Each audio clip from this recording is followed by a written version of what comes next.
आपणच फेकून मला वाटलं मी नीट पाण्यात ते पेपर वापस टाकून टाकलं तर कोणत्या माझ्या पेपर अवघडलाय तर जाणं मला सुकायला ठेवून दिले आणि आता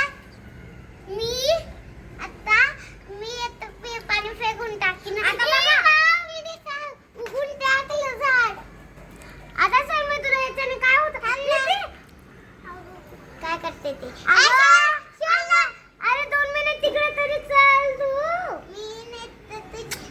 पप्पा तू पालेली हॅलबॉश बनवू शकतो कोणत्या पाण्याने या पाल्याने पप्पा तुम्हाला माहिती का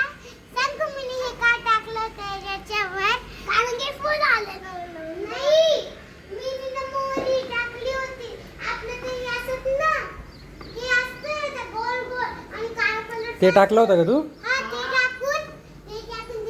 ते खडे मोहरी मोहरी उगली का मग ही आता हे मी तुम्हाला दाखवते बघा हे तुम्हाला थोडं दाखवलं हे बघा कसं आलं जवळून बघा हे बघा जवळून थांब तसं दिसत नाही ते हे बघा किती क्यूट दिसते हा शेप वाला या तुम्ही याला मिक्स करून आता मी